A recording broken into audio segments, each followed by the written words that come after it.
So Eloise is going to be talking to us about gender roles in the Holocaust. And so if you can share your screen, Eloise. Hey. Just while Eloise is getting our slides set up, I'm here as a content warning, just so that the discussion here will have, as you can imagine, some quite serious tones and serious discussion, which Eloise, I know, will handle in the most academic fashion. So just as a content warning. Thank you. Okay, Eloise, good luck. Thank you. So I often get asked about why we should care about the Holocaust and why still talk about it. And I could very easily sit here and go on a bit of a rant about the levels of understanding of the Holocaust in the UK and the importance that we never forget. But actually, I would like to reframe it a bit and say instead why I personally am still talking about the Holocaust. One of the first books I read after visiting Auschwitz in 2019 with the Holocaust Educational Trust was Wendy Lauer's book, Hitler's Furies. And since then, I've been interested in women's relationship to genocide. There have been plenty of research and plenty of discourse on the Holocaust as a whole, with an increasing shift, especially in recent years, to the individual human experience. But despite many people hearing from survivors, the most pervasive experience of the Holocaust in most people's understanding continues to be that of the Jewish man in Auschwitz. Women's stories are increasingly being told, but these narratives often have their own unique problems. Oral testimonies only tell us a very small part of the experience. The majority of people did not survive the Holocaust. And then with many oral testimonies, women were often simply just not asked the right questions to fully explore their experience. And taboos within their community meant often they wouldn't have been willing to share them anyway. Furthermore, gender roles are not often used as an object of study, instead as the background for the experience. In my research, I'm striving to shift gender roles to the centre of understanding Jewish women's experiences. Using oral and written testimonies with those issues in mind, existing historiography and documentary evidence, I aim to shift away from ideas that women either experienced a complete reversal of roles or that no matter what, gender roles persisted in the way they had done before the war. I think it's important that I start with a definition of what the Holocaust was. The Holocaust was the systematic, bureaucratic, state-sponsored persecution and murder of approximately 6 million Jews by the Nazis and their collaborators. Between 1933 and 1945, Jews were targeted for discrimination, segregation, and extermination. Other groups that were also targeted under Nazi persecution include Roma and Sinti, homosexuals, people with disabilities, prisoners of war, just to name a few. So, what did gender roles look like for Jewish women in the 1930s? Well, they were much like what you might expect. Pre-war Jewish life was generally much like their non-Jewish counterparts, and for women, this was in the form of being mothers and housewives. They often conformed to the bourgeois model of being responsible for the psychological and spiritual well-being of their families, where men dealt with the physical survival of the family.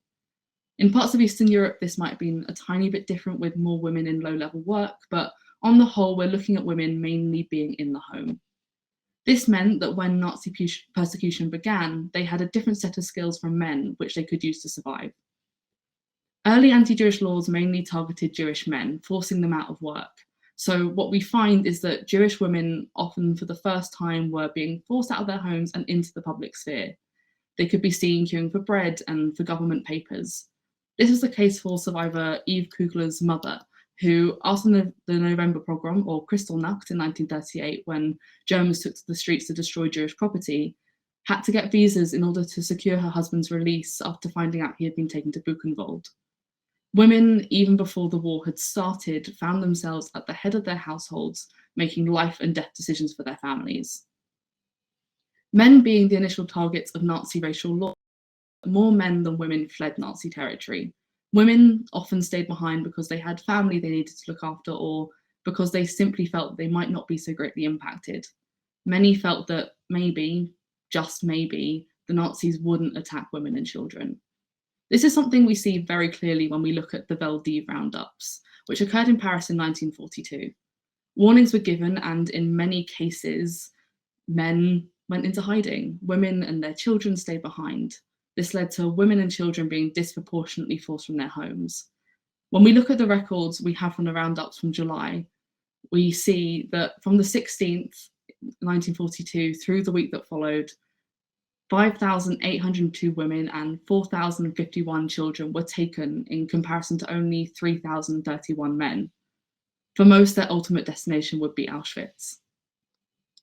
In hindsight, Ruth Kluger commented on the assumption that the Nazis would respect gender norms, saying, "Had we, as the result of an absurd patriarchal short circuit, perhaps counted on their chivalry?" Being a mother was a role that could be said to have persisted during the Holocaust. However, this role could not be carried out in any normal way. The way in which women were mothers had to change. Despite mounting an expanding role, women remained the primary caregivers and did not expect to be able to ask for the support of their husbands. Women went to great lengths to look after their children, often seeing it as itself an act of resistance. Indeed, while Janina David's mother was terrified of raising a child in ghetto conditions, she asked, "But if I do anything to prevent it being born, won't I be playing into Hitler's hands?" Even women who did have children often still became camp mothers, this role often helping them to survive with burdens shared. However, it is of course important to understand that such camp families were formed off the back of very real families being torn brutally apart. The notion Janina's mother shared is still a powerful one. Recently, Auschwitz survivor Lily Ebert said, "I never expected to survive Auschwitz and start a family. Babies are the best revenge against the Nazis." Traditionally, personal issues had become a communal one. This was especially the case as women's bodies and their ability to have children came under threat. In the ghettos, having children became illegal. In many cases, abortions became compulsory, something which is recorded in Ringelblum's diary from the Warsaw Ghetto. Women were experimented on and sterilised. In Auschwitz, having young children or being pregnant meant being sent to the gas chambers. The stakes of being a mother had never been higher. The oral testimony given by Ruth Elias shows the brutal treatment women could be faced with, experiments being done on her and her baby to see how long a newborn could survive without milk. Some women rejected their roles as mothers, making the choiceless choice. Some women had ad hoc abortions, some killed their children in transit to camps. Gisela Pearl described making the decision to participate in these abortions after seeing women thrown into the crematoria ovens alive. "If I had not done it, both mother and child would have been cruelly murdered." These horrible accounts of decisions these women made have often been marginalised. The image of the mother who sacrifices all and fills a glorious page in Jewish history destroyed by the horrific reality. Making such a decision can't have been easy, especially when the expectations placed on these women is considered. It does not sit comfortably, but it is the reality. Gender roles simply could not function normally. So, what is the relevance? Genocide is generally understood to be comprised of acts of mass killing, but the Genocide Convention is much broader than this and includes imposing measures intended to prevent births within the group and forcibly transferring children of the group to another group. Research from the Global Justice Centre found that mass killing acts are more likely to be experienced by men. The acts like rape, which are more likely to be experienced by women, tend to be overlooked as they aren't generally recognised as acts of genocide. Women become seen as witnesses to rather than victims of genocide. In Darfur and Rwanda and Bosnia, women sometimes weren't killed, being raped instead. Even where women are killed, the way in which they are killed differs. Here, gender roles play a very explicit role. In Rwanda, men were typically killed with guns. Women were slashed and stabbed, a method generally used to destroy property. Presently, research on the Uyghur genocide and the findings of the Uyghur Tribunal, chaired by Sir Geoffrey Nice last year, found that genocide was being committed through prevention of births and killing of children. Plenty of testimony is from women who have been raped and otherwise sexually abused, women who were forced to have abortions as late as 8 months into pregnancy, women sterilised. Estimates suggest that as many as 4.1 million Uyghur lives will be lost through birth control measures. Women's roles, perceived and otherwise, has a major impact on the violence they experience, and therefore on how the general public understands atrocity. If we are to fully understand genocide, recognise it for what it is, and act on our duty to prevent and punish, then understanding the treatment of women is going to be vital. Thank you.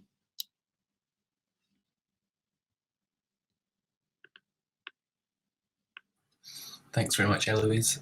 Amazing and really, really fascinating discussion. So thank you so much. Can I ask for first chair's question? You've got a couple of questions in the chat as well, but first chair's question. So I think you did a really, really excellent job there of engaging with the significance of this topic.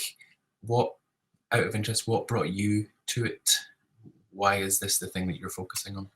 I think, I've, heard a lot of Holocaust testimony. I've been involved with it for a long time. And I think, I've read a lot of male testimony. It kind of tends to be the experience that we are confronted with. I kind of think that women's experiences in the way that they are overlooked and the increasing relevance is something that's definitely drawn me to it. As I've kind of heard more and read more widely, it's something that you kind of realize has a lot more relevance than maybe at first thought, and a gendered perspective on this history is increasingly essential. Yeah, great. Thank you very much. Thank you. Yeah, and just to echo what Amber has said in the chat, that dealing with such a difficult, and it kind of leads into the first question, but dealing with such a difficult topic so professionally is a testament of really genuine skill. So good job there. Which leads into very nicely into the first question of how you personally dealt with the horrors of the reality of which you've been studying here? It's definitely a very difficult topic. And I think especially in women's testimony, you get a lot of very brutal accounts. I mean, the entire history is brutal, but I think there is something different about women's testimony. I think there's a level to which I think you just have to distance yourself from it.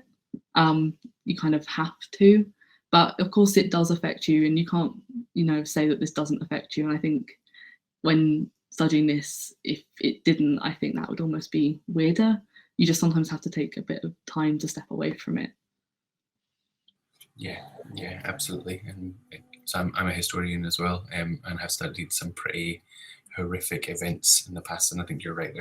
In some ways, there has to be that distance kind of there from you and the study of the subject, but it's not. Sorry, that's my pug snoring away behind me there. It's not an easy task at all. Great, thanks. So second question is, do you know if the Nazi treatment, I think of women, was worse than in other genocides or other Holocausts? I don't think it's helpful to necessarily apply a hierarchy of suffering. I don't think it's different, but I don't think a hierarchy is at all helpful. Yeah, but bad is bad is bad is bad. I think, yeah. Okay, and then the last one is, why should scholars apply a gendered lens to historical atrocities? So what's the value for contemporary society? Yeah, I think gendered lenses, definitely give us a different perspective. And I think often without applying a gendered lens, it's very tempting to overlook those experiences in their entirety. In this context, I think it's very helpful to understanding contemporary events and to make sure that these experiences are valued. If you look back in kind of genocide history, after at the Nuremberg trials, there was no use of testimony, and kind of the understanding there was still very much of the male experience. And it's kind of led us down a path of not really talking about women at all.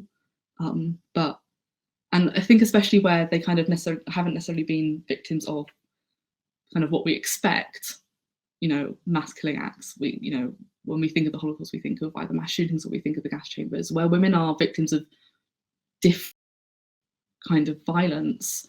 I think that means that we're maybe, when we look back and we recognize that existed, that we have a much greater ability to recognize it happening in the present. Yeah, I think that very, very well articulated response of the differences here. Each of them is valid. Oh, we've got more. I think we've got more questions coming in, so I'll take another one.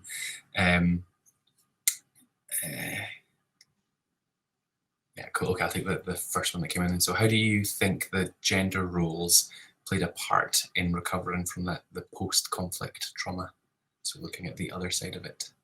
I think in some ways it's kind of meant that it hasn't been able to be dealt with. I think there is kind of a lot of overhanging trauma of women who were just never able to talk about it, which I think definitely is a barrier to being able to deal with it. In kind of more modern genocide in Darfur, a lot of the women who experienced rape would not go to the refugee camps over the border. They would stay outside of their communities because they had to because of the gender roles and the gendered expectations, they couldn't return to their communities, which means that they've been completely cut off from safety and kind of being able to feel kind of at home in their community after what's happened to them, which means there's going to be no recovery.